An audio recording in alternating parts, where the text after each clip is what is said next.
Espace TV, le 22h.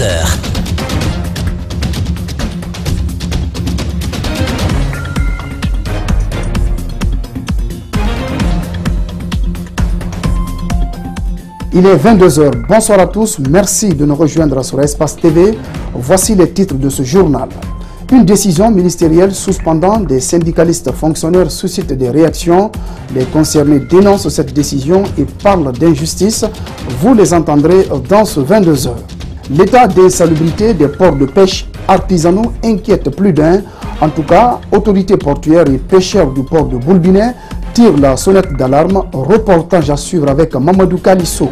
Au Gabon, le harcèlement sexuel reste un sujet souvent tabou dans le milieu de l'éducation.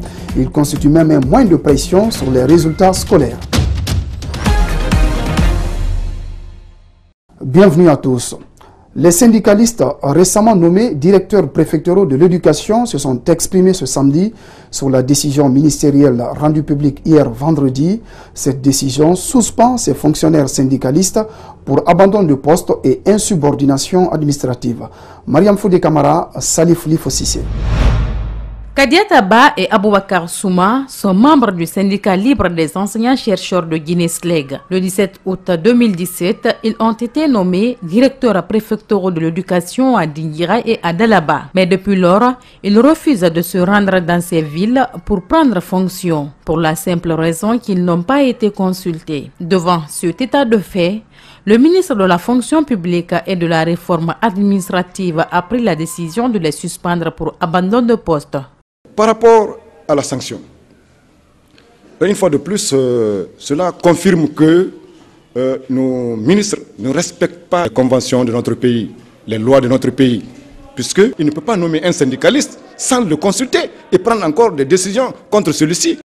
Cette décision précise que les concernés ne bénéficieront que de la moitié de leur salaire et de la totalité de leur allocation familiale durant la période de suspension. Pour le secrétaire général adjoint du SLEG, la décision est nulle et sans effet. Non, nous sommes des syndicalistes. Cela n'a aucun effet sur notre position syndicale. Parce que c'est des postes électifs. Nous avons été élus par les anciens. Il demande à ses pairs d'être solidaires pour mener à bien le combat, celui de défendre les travailleurs. D'abord, inviter tous les enseignants à comprendre que notre combat pour l'amélioration de notre condition de vie et de travail, il faudrait que nous soyons unis. Et que si nous, les enseignants, on ne se lève pas pour défendre, n'est-ce pas, nos droits, nous serons brimés, n'est-ce pas, par les autorités actuelles. Défendre les camarades en refusant de se rendre tous dans leur lieu de mutation, c'est l'idée du secrétaire général du SLEG, mais d'autres membres du syndicat ont déjà accepté l'offre du gouvernement en rejoignant leur poste de travail. Le collectif des assistants chargés de cours dans les universités publiques dément un accord portant sur la suspension de son mot d'ordre de grève et la reprise des cours. Cette annonce fait suite à une déclaration lue sur la télévision d'État vendredi soir qui faisait état de la reprise des cours par les assistants dans les institutions d'enseignement supérieur du pays. Je vous propose d'écouter le président du collectif. Le collectif informe tous les enseignants-chercheurs, assistants et attachés de recherche que le mot d'ordre de cessation d'activité est maintenu. Par ailleurs, le bureau du collectif félicite les collègues pour l'observation du mot d'ordre de cessation d'activité. Il lance un appel à tous les comités de veille de redynamiser leur action en résistant à toute forme d'intimidation et de menace. Le collectif regrette la campagne de désinformation entretenue par le ministère de l'Enseignement supérieur et de la Recherche scientifique à travers les médias d'État sur la reprise. À ce jour, le collectif dément ces informations. Soyons davantage unis et vigilants, ensemble nous vaincrons. C'était donc le président du collectif des assistants, des propos recueillis par Djibril Ba et Aboubakar Din Kamara. Le député de l'Elouma réagit aux violences de Beila qui ont fait plusieurs blessés, une dizaine de cases brûlées et des arrestations. Les populations de la zone réclament l'éducation, des médecins, des routes. À cela s'ajoutent l'eau et l'électricité. La situation indigne le député de l'Elouma qui a fait un parallèle avec la situation de Bokeh. Il sollicite par ailleurs l'implication du gouvernement et une enquête parlementaire. Reportage Alseni Bari, Aboubakar Din Kamara. La préfecture de Beila enregistre des remous sociaux. En cause, le déficit d'enseignants, le manque criard de médecins, l'électrification de la ville y compris. Cette réclamation est en passe de prendre des proportions inquiétantes. Les forces de l'ordre sont les mises en cause, des dérapages enregistrés, des dizaines de cases brûlées, des arrestations et plusieurs blessés sont comptabilisés. Une situation qui était pourtant prévisible. Que si Beila manifeste aujourd'hui pour réclamer des enseignants, du côté de Kerouane, on manifeste pour réclamer des routes. Moi, je dis ici, c'est eux qui sont en train de manifester. Nous, peut-être qu'on n'est même pas à ce stade-là. Parce que c'est quand tu attends quelque chose que tu manifestes. Le budget de l'État est utilisé à mauvais escient, suivi d'une dilapidation des fonds de l'État sous l'auspice du gouvernement. C'est par ces mots que le député de l'Elouma dénonce la gouvernance actuelle. Selon lui, tous ces facteurs sont à la base de ce soulèvement. Quand vous voyez comment le budget est alloué, il n'est pas du tout équitable. Ce qui va dans une région ne va pas dans l'autre. Ça, nous l'avons tout le temps dénoncé ici. Mais au moins, ce qui avait été alloué, si cela était exécuté, ça allait être une bonne chose. Mais on alloue un budget, tu viens pour contrôler, tu trouves qu'il n'y a absolument rien. Le député sollicite une enquête parlementaire et une implication imminente du gouvernement de manière à ce qu'une solution durable soit trouvée pour ramener la quiétude à Beila. Dans une situation pareille comme ça, il serait important que l'Assemblée nationale mette en place des commissions d'enquête parlementaire. Et les personnes incriminées par rapport à tel ou tel problème, normalement, doivent répondre devant la loi. Certains ports de pêche de la capitale sont dans un état d'insalubrité visible.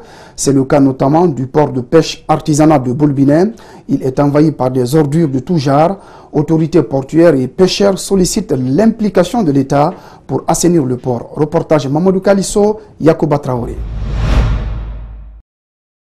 Dès que vous franchissez le portail du port artisanal de Boulbinet, c'est une odeur pétillante qui vous accueille. Cette odeur provient des tas d'immondices qu'on rencontre ça et là. Vraiment, nous sommes trop emmerdés par cette insalubrité parce que l'odeur est suffocante, nous avons même désagréable. Vraiment, on ne peut pas vivre dans cette insalubrité pendant que nous utilisons le poisson dans le port. Le poisson, c'est tout ce que la population guinéenne consomme. Ces ordures sont composées essentiellement de filets de pêche usés, des ordures ménagères et autres. Les responsables du port accusent des citoyens du quartier de jeter nuitamment des déchets dans le port.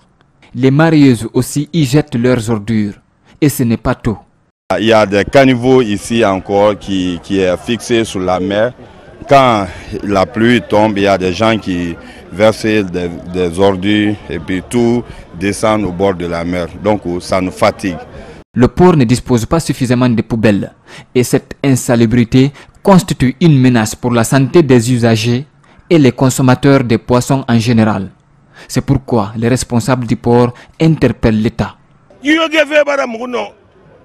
Ces ordures nous fatiguent énormément. Nous prions l'État de nous aider à avoir un camion pour évacuer ces déchets. C'est ici toutes les communes s'approvisionnent en poissons. Ce port ne doit pas être sale.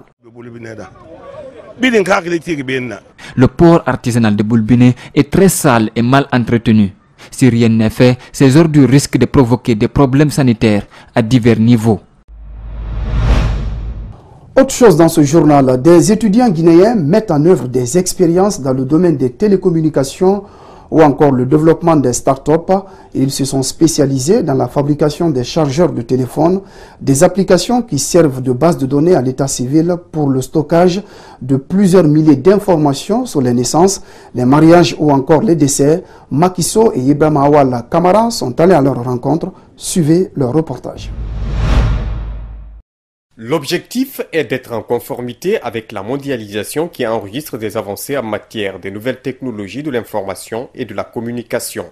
Ici, nous avons affaire avec une application qui sert de base de données à des informations sur l'état civil. Par rapport à un acte de naissance, nous venons sur le menu nouveau. Donc on fait un clic dessus et directement il va nous réorienter vers ce que l'on appelle le formulaire, la page d'enregistrement. Et là, en premier lieu, nous avons comme barre de titre à ce niveau le formulaire d'enregistrement des naissances. Ça, pourquoi? Parce que nous sommes dans l'acte de naissance. Nous voulons déclarer une personne qui est née. Cet étudiant s'est fait en onduleur à travers l'expérimentation d'un certain nombre de composantes électroniques et ça marche à tous les coups en cas de coupure d'électricité. Comme dans les grands bureaux, dans les grandes entreprises, il y a de l'onduleur qui prend ici le relais de l'énergie fournie pour y enfin travailler pour ne pas qu'il y ait la perte de la clientèle. Par exemple, quand je prends une entreprise, que les clients viennent pour l'enregistrement et qu'on a la coupure de courant, donc on va perdre la clientèle et l'entreprise va tomber. Le jeune Soulemou ne se fait pas de soucis pour charger son téléphone. Avec un système de branchement artisanal, il peut charger plusieurs types de téléphones. Sa source d'énergie fonctionne sur un courant, n'est-ce pas, de 5,5 volts.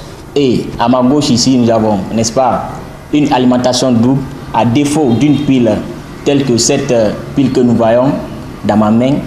À défaut de ça, nous pouvons utiliser, n'est-ce pas, cette alimentation double qui peut, n'est-ce pas, donner un courant de 5,5 volts pour, n'est-ce pas, ravitailler le téléphone en charge.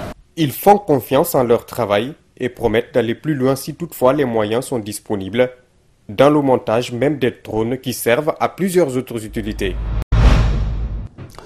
Un mot de littérature dans ce journal. Ahmed Sékou Touré, l'Africain qui a osé dire non au général de Gaulle le 28 septembre 1958. C'est le titre de l'ouvrage de Sidiki Kobole Keita. L'écrivain sous le label de l'Harmattan Guinée a fait ce samedi la dédicace du support qui résume la vie du premier président guinéen et d'un pays qui a une histoire singulière sur le continent africain. Djibril Ba, Ibrahim Assouma.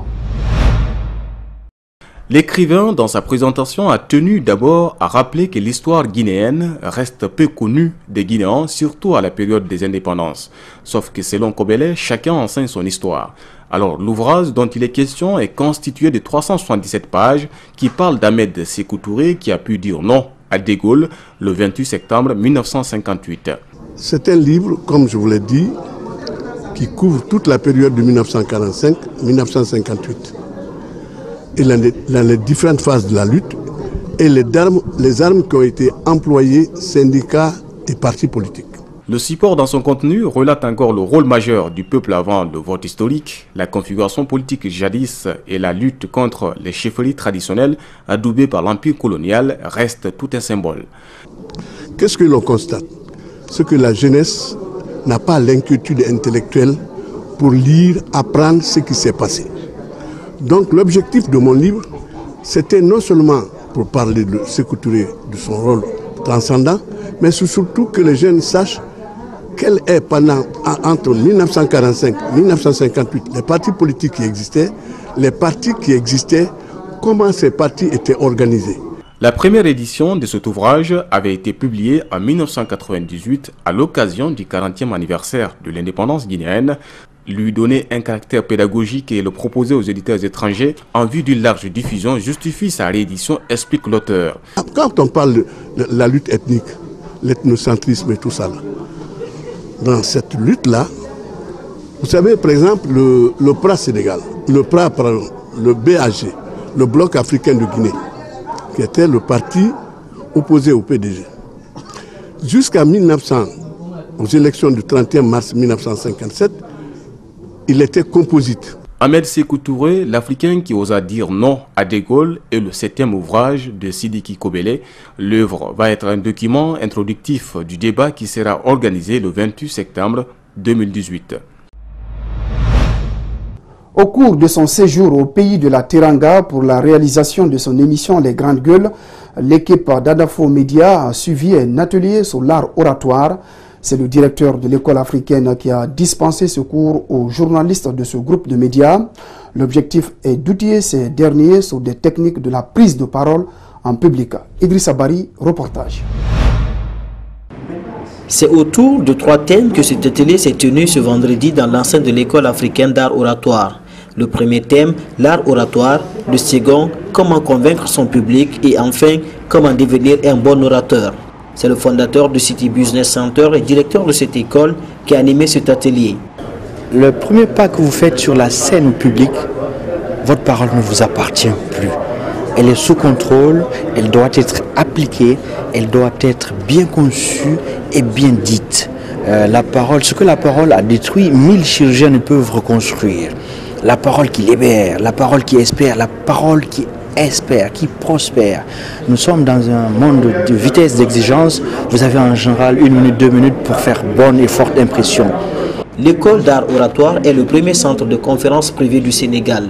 Elle est créée pour permettre à l'élite africaine de pouvoir dompter le public pendant un discours ou une adresse à la foule. L'équipe de Adafo Media s'est réjouie des modules qui ont été dispensés par Dr Diallo. Elle compte s'approprier les notions apprises à travers cet atelier pour s'améliorer davantage. Mais très captivant, très intéressant. Nous avions un formateur qui intègre, qui vit ce qu'il enseigne. Alors, ce qu'il y a à dire, c'est comme j'ai dit, assez ramassé sur les techniques, quelques erreurs à éviter, beaucoup de conseils dans la préparation, par exemple, d'un discours. C'était intéressant. C'est un module d'1 heure. Déjà, il va falloir, je pense que développer davantage cela, lire davantage. Personnellement, j'ai commandé un livre, je vais davantage le lire. Et deuxièmement, il va falloir avoir l'opportunité de mettre tout ça en pratique plus souvent. Située à Dakar, dans le quartier Sacré-Cœur 3, l'école africaine d'art oratoire a pour objectif de permettre aux personnalités publiques et aux étudiants d'améliorer leur capacité à discourir en public, tout en leur transmettant les secrets des grands orateurs, ceux dans la préparation, la prononciation ou l'improvisation. Le groupe Guicopress vient de se doter d'un laboratoire moderne spécialisé dans le contrôle technique sur les matériaux de construction des routes. Équipé d'outils de taille, le laboratoire est considéré comme une référence dans la sous-région. Il vient aussi à permettre donc à ce groupe d'analyser ces échantillons à l'interne, ce qui pourrait considérablement réduire le temps d'analyse des matériaux. Plus de reportage signé Mamadou Kadjadialo. Les travaux publics, un domaine de prédilection du groupe Guicopress, un secteur dans lequel l'entreprise s'investit sans relâche pour qualifier ses prestations. Ce nouveau laboratoire s'inscrit dans cette tradition de Guicopress en quête de l'innovation et du leadership dans la sous-région. Installée par la société française Controlab, cette dernière technologie est équipée d'outils pour le contrôle des granulats, des bétons, des enrobés et des traitements de sol. Nous avons des appareils de dernière génération, donc qui peuvent nous donner des résultats très fiables. Et derrière ces appareils, il y a des ingénieurs et techniciens très bien formés et très bien outillés qui pourront donc donner des résultats adéquats en suivant naturellement une politique de qualité, sécurité, hygiène. J'ai fait plus ou moins la sous-région et nous fournissons d'ailleurs dans la sous-région. Et donc, nous savons qui a le matériel adéquat ou pas. Et en ce net moment, Guicopress est à la pointe du matériel géotechnique. Ce nouveau laboratoire va permettre à l'entreprise d'effectuer ces tests à l'interne et réduire le temps d'analyse des matériaux pour le respect des délais d'exécution des travaux. Guicopress a atteint une taille suffisamment importante pour qu'elle ait son propre laboratoire de manière à faire les essais en interne. Et c'est surtout pour moi en termes un gage de qualité.